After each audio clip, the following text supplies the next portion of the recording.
Good morning. Good to be with you all here in Souderton this morning, and I also want to shout out Quakertown. Hopefully I'm looking in the right place right there. That's where they all look, I think. Carlos says it every week. He's like, I really miss my people in Quakertown, and guys, admittedly, I miss them. It's fun to be there, but I am so excited to be here with you all this morning. As Charles said, my name is Jeremiah Link. I was on staff this summer, mostly at Quakertown, and for you baseball fans, I was kind of like a utility guy.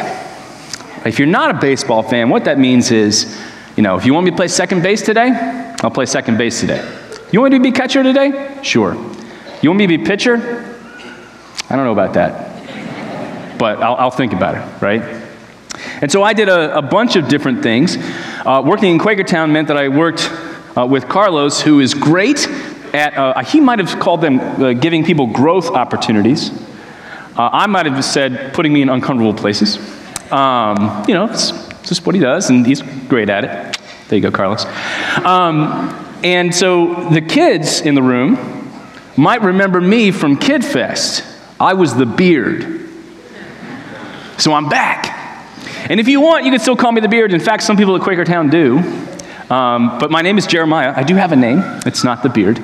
I don't have a crossover like the real beard, if anyone knows what I'm talking about. Anyway, I did that. My wife and I also hosted the college-age home group. And so some of you in college came to our home this summer, which was a great time. And in Quakertown, if you're ever looking for something in the office area, you could probably ask me because I organized it. In fact, the way my mind works, I could probably tell you not only where it is, but how many there are, because I love my spreadsheets. I'm currently a student at Missio Seminary, formerly biblical, and I'll be done in May, which means I'll have the degree, right? It's exciting. Which means I'll have the degree that says I can be a pastor. What does that look like? Oh, yeah, there we go. Woo.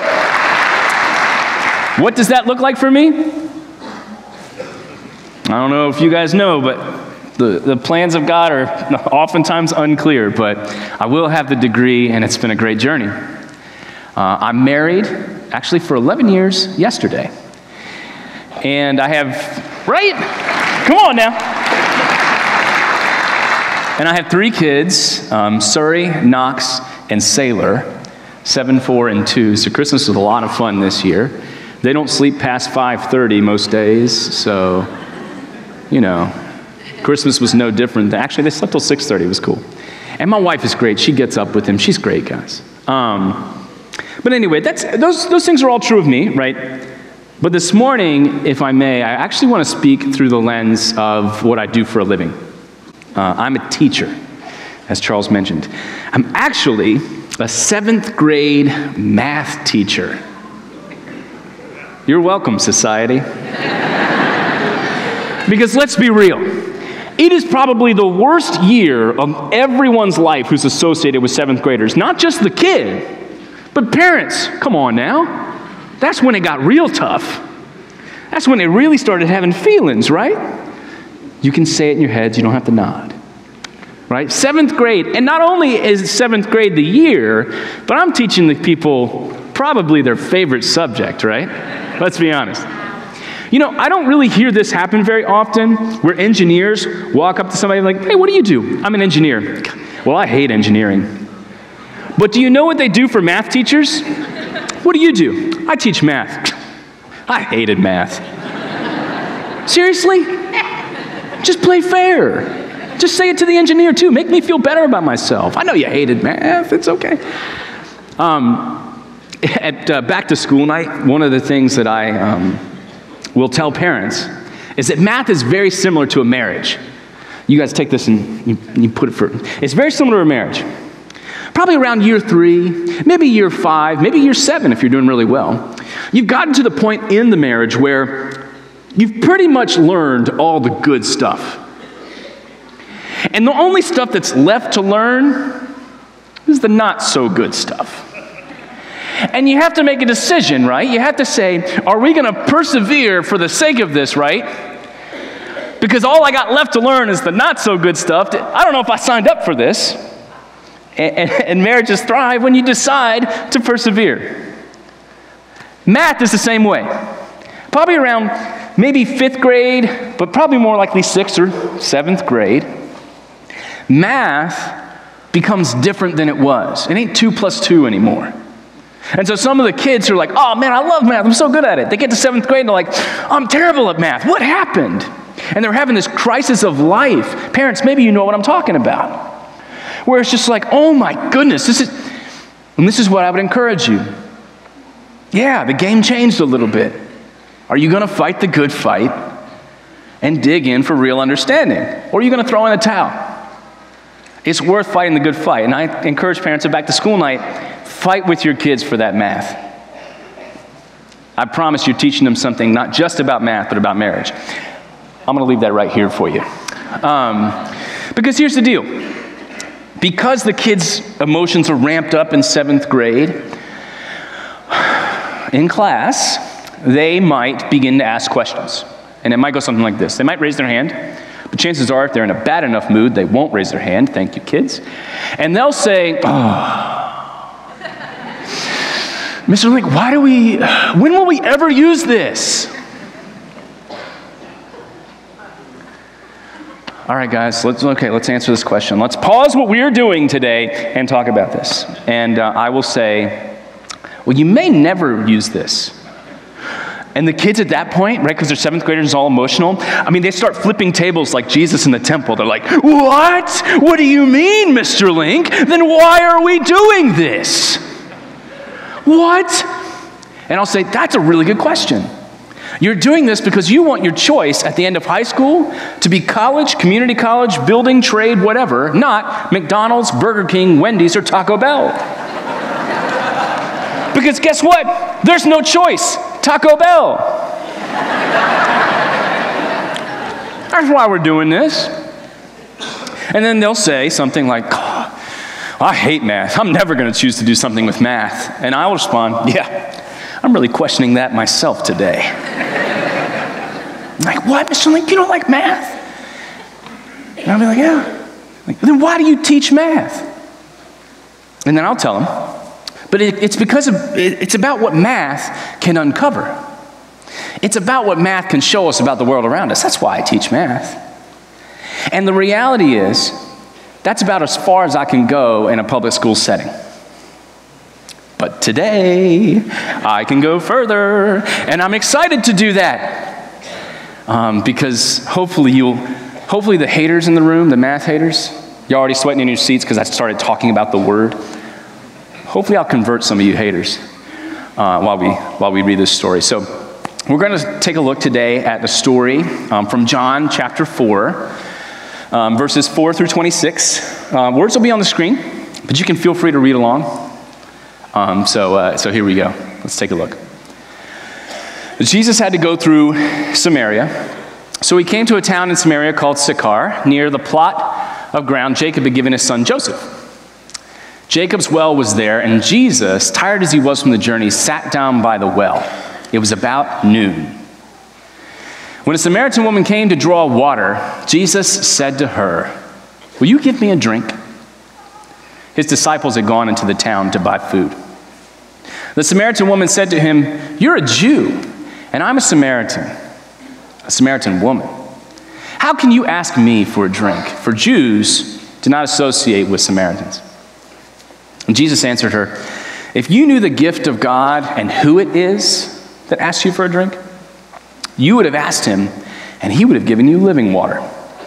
"Sir," the woman said, "you have nothing to draw with, and the well is deep. Where can you get this living water? Are you greater than our father Jacob, who gave us the well and drank from it himself, and as did also his sons and his livestock?" Jesus answered, "Everyone who drinks this water will be thirsty again. But whoever drinks the water I give them will never thirst.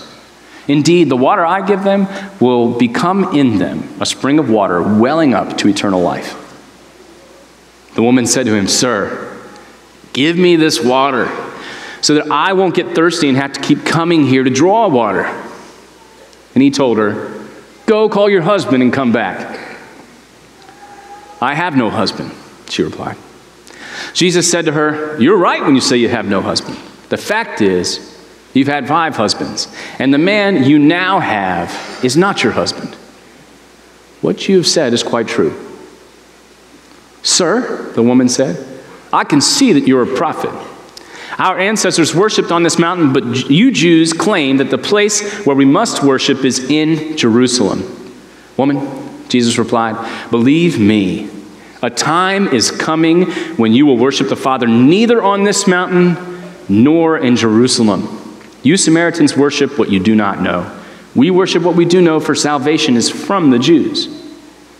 Yet a time is coming, and has now come, when the true worshipers will worship the Father in the Spirit and in truth. For they are the kind of worshipers the Father seeks. God is Spirit, and his worshipers must worship in the Spirit and in truth. The woman said, I know the Messiah, called Christ, is coming. When he comes, he'll explain everything to us. Then Jesus declared, I, the one speaking to you, I am he. Now guys, there's a lot. There's a lot in that story, right? So we're going to focus in on something that really has been sticking out to me lately. And it comes towards the beginning of the story. It's the point when Jesus asks the woman for a drink. So if we could pull that up, here we go. It says, she came to the water and Jesus said to her, will you give me a drink? Which, okay, give me a drink. That seems pretty insignificant, I guess, just a question. And she says, you're a Jew and I'm a Samaritan woman. How can you ask me for a drink? Which, upon first read, I'm kind of like, the way he just did? What did you want him to say? Right? But we need more context, right? Because clearly this wasn't strange to him. And the parentheses give us that. They say that Jews do not associate with Samaritans. But in the translation that I was reading, the NIV, there's a note there. And the note actually, I think, gives us a much clearer picture of why that question was strange. It says, Jews do not use dishes Samaritans have used. Which I think is much more intense than just they don't associate with Samaritans. You cannot be around somebody, but to say that you won't even use the dishes that somebody used, that's intense. I was trying to think of a comparison we might feel right now, and I thought, you know what? It's probably mid-flu season, right? And so if I'm hanging out with somebody and we go to Starbucks or grab some coffee and I'm like, hey, you want to try my drink? They look at me and like, no, bro, it's flu season. I value my health and my life. I don't want to try your drink. If I want to try it, I'd go buy it. I'm not trying to catch the flu. That is what I think we're seeing here between Jews and Samaritans. But I think it's actually a step further. See, the Samaritans had for generations been doing things differently than the Jews. And I think it had become to a point where it wasn't just that you had the risk of becoming sick by associating with Samaritans, right? There wasn't a risk factor. I think it was more that the Samaritans were the flu, that it was a guarantee factor. That you don't hang out with Samaritans because you will get sick. They cause it. They didn't just catch it. They cause it. I think that's the dynamic. And so for Jesus to ask this Samaritan woman for a drink at the well is a radical move. Do you know what he's doing? He's giving this woman a gift. He's giving her the gift of her dignity. He's saying, you aren't the flu. You aren't a sickness. You're a person. Can I have a drink? That's a big deal. In fact, I think it's something that we still to this day struggle with. I see it every day in my classroom. So don't sweat too much, but I'm going to put some math on the screen if we could, real quick. Give you a chance to calm down. Yep. See, My students have a lot of trouble with this equation, the idea that 2/3 equals 4/6. Some of you are like, nah, man, I know they're equal. But some of you are like, okay, I get what you mean, they're equal, but there's like part of you that's like, but what is he really asking, right? And so inevitably, I'll have students who are like, but Miss Link, I don't think they're equal. And I'll say, why not? And they'll look at me and say, well, because they don't look the same. And I'll say, thank you. You're exactly right. They don't look the same. Which is why you want to say that they're not equal, right? That makes sense. But let me tell you something. In math, equality is not about appearance. It's about value. Of course they don't look the same, but they do have the same value. Hey, Pennsylvania, you ain't got to add variables to this. We don't understand equality. You don't have to PSSA like crazy. Start teaching about this. We don't understand it because you know what? They look different. Do you know what Jesus is saying to this woman through his question? You may look different, but I can see your value. Just like you are. He's not saying, take this cup, put some water in it, because I know it's clean. He's not saying, okay, I'll use your cup, but clean your cup. He's not saying, hey, swim through bleach and become a Jew so that this is cool, so the Samaritan Jew thing ain't a problem. That's not what he's saying. As you are, who you are, at this well, I see your value, even though we might not look the same. That's a big deal. And that's only one thing that I think is happening here. If we could go back to that verse. See, when we think of the question, we think, okay, asking for a drink. But he says, will you give me a drink? Do you know what Jesus is doing here? He's not only valuing her, he's inviting her to join in his rebellion against society. See, the feeling goes both ways. Yeah, he's valuing her by asking the question, but it's much different to ask the question than it is to take the step and join into the rebellion. But that's what Jesus is saying. Will you give me a drink? Will you join me? Now, the reality is in this story, we don't know if he actually got the water. But the conversation progresses in what I hope we saw as like a pretty strange way. This woman, for having not met Jesus, as we understand, you really didn't think some of these things that he said were as creepy as I thought they were. Creepy's not the word, but you know what I mean. For instance, it becomes like a super spiritual thing. He's like, at one point, right, he tells her, go get your husband and come back. First of all, why? Second of all, how do you know I'm married, right? And then he proceeds to be like, yeah, you're right. I know all about you. And instead of her being like, whoa, bro, this is the first time we met. I need to go. I'm done. She comes back at him, and he's like, oh, you must be a prophet. Really? Because that's not the response I would have given. Somebody tells me all about my life, I'd be like, where did you go to find that? But in her case, she thought, hey, he must be a prophet. And then she goes back to the Samaritan Jew issue. She says, the Samaritans say it's going to happen here. The Jews say it's going to happen here. Right? This is where worship or celebration of God or honoring of God will happen. But then we see Jesus respond in this way. Woman, believe me, a time is coming when you will worship the Father neither on this mountain nor in Jerusalem. You Samaritans worship what you don't know. We worship what we do know. It's from the Jews. Yet, a time is coming and has now come when the true worshipers will worship the Father in the Spirit and in truth. Jesus looks at her and says, hey, it's not about where. It's about a who.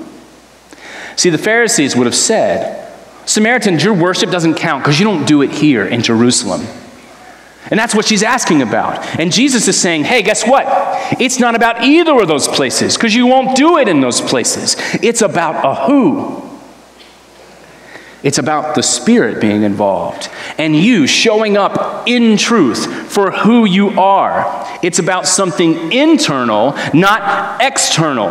And if we read later in the scriptures, we will see Jesus calling the Pharisees out for that. That is, for being externally driven. What do you look like? How holy or how good do you look? And Jesus is saying that's not where worship or celebration or honor comes from. It's internal. It's a who. It's not a where. So, this is what I need us to understand this morning. The who that we trust in will give us direction. And here's where I see it. If we go back to the question that the woman at the well asked, or give me the drink. Back one more there. There we go. Perfect. Thanks, guys. Will you give me a drink? It's a call to follow. It's a call to direction. Will you join me in this rebellion? See, the person that we trust in this instance will give us a direction. That's why the who in this case matters. But let's be honest. We want to kind of do it on our own. Right? We want to follow these steps so that we can become good. And here's how I know that happens. Because I see it all the time in my classroom. So we can bring up that -5 here. Okay.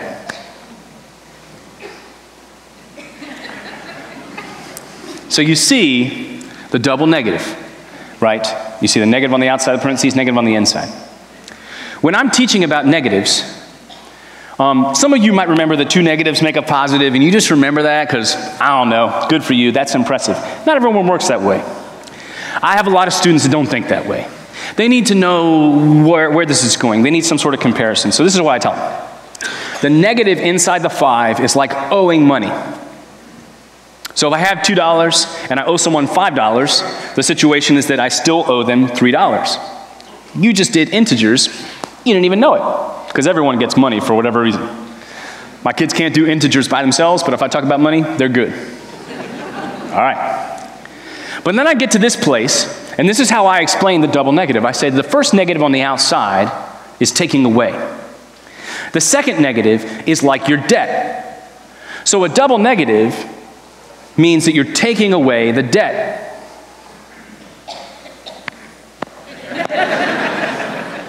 I didn't even say Jesus. But y'all see what I did there? I don't even have to say it. But this is the reality. Some of us, and I'm guilty of it because it happened this year, I think. When we think about taking away debt, we tend to think we're back at 0, right? Because the debt's gone. But that's not what that equals. It equals a 5. And when I was doing number lines, this is what I realized. Pull up that number line. Okay? So here we go. Left side, right side. The rights are positive. The lefts are negative because you left what was right.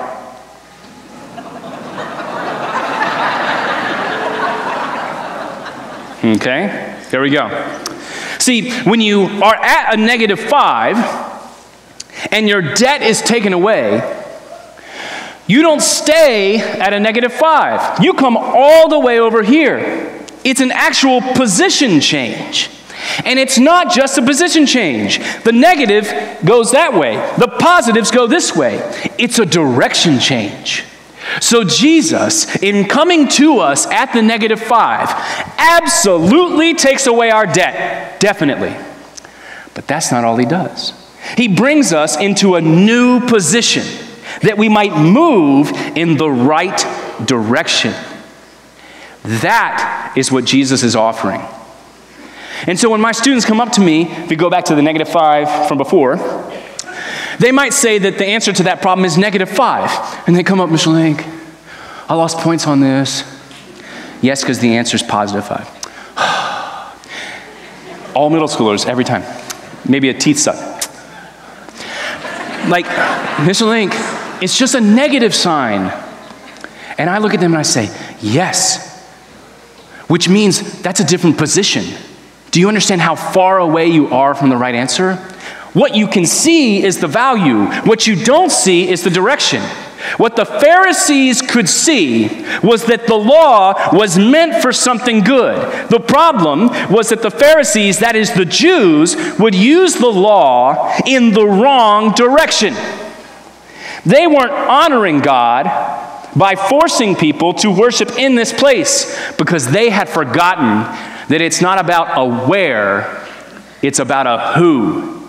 There's a who that takes away our debt. There is a who that shows up to do that. Now, we didn't read this in the story, but later in the story, the woman leaves the jar. She doesn't take any water with her. You're like, bro, why did you leave that out? I don't know. My bad. So I told you about it. But she left without the jar. She came for the water that she needed, but then left without water. Because I think she got the water that she needed. Because she met a person there who could change her direction. Who didn't say, hey, get clean before you show up. No, come on. I'll show you the direction. So why do I teach math? Well, I'm good at it. But also, I teach, if we can pull it up, because who we trust will drive how and why we do whatever we do, wherever we are. Do you know what I want to tell my students? I teach math because of the God that I believe in, and that's the reason. I don't care about math. If your father isn't in your life and you want to talk about things that you need a father for and you need me to be that person right then, okay. I don't care about math. That's not why I teach math. It's because the person that I trusted, the who that I trusted, has brought me here. Because the reality, brothers and sisters, is that these kids that I go to teach might never see a physical Jesus, but they will see a physical me. And I've been changed by the life and sacrifice of a physical Jesus. I've met someone who can change my direction. I don't need to go fix these kids. It's the system that's broken. I'm going to go be with them in the system. And hopefully they will see that direction change because they'll meet that person of Jesus. So, what does that mean for us? Well, I think something that it means first is that we need to consider if we're ready to trust in Jesus. Straight up. You need to consider that. Because who we trust will drive how and why we do whatever we do, wherever it is. It won't matter where it is. It's the who. And Jesus is the one that changes direction. We need to decide if we trust that. And the reality is that some of us in this room might have done that for a long time. Right? So for years, and you're like, bro, I believe it. You didn't tell me anything new today, I believe it. That's fine. That's great. There might be some of us who really are still like, nah, man, I can't step with you. I still don't really believe what you're talking about. That's fine too. Whatever your situation, I think it's worth considering. And I think there's 3 things that we can all find a lot of life from if we were to make these choices in the next year. So those 3 things are, I think we should choose to be present. Remember, Jesus showed up at the well. And he spoke to the Samaritan woman. He chose to be present in a real way. He chose to give the gift of dignity. You matter and are worth me being here.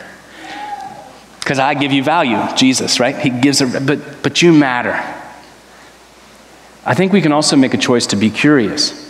My wife and I were at a marriage intensive, and One of the things they said that could really help our marriage was the idea that we should begin to choose curiosity over judgment.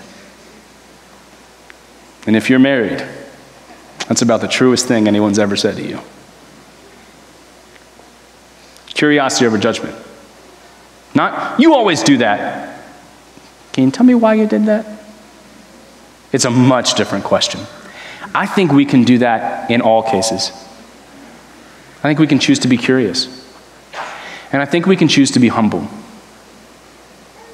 Because guys, let's be real. We don't have it all together. When I was a kid, I thought my dad knew everything, right?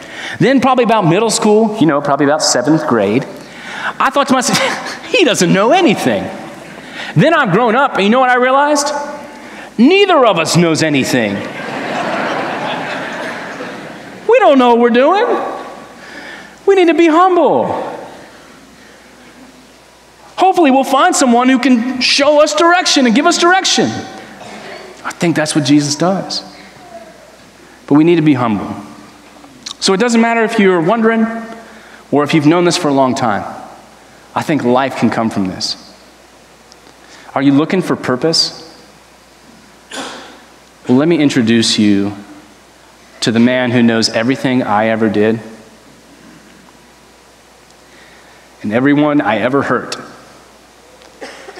He didn't just pay my debt. He uses my life for his purpose and for his celebration and for his glory.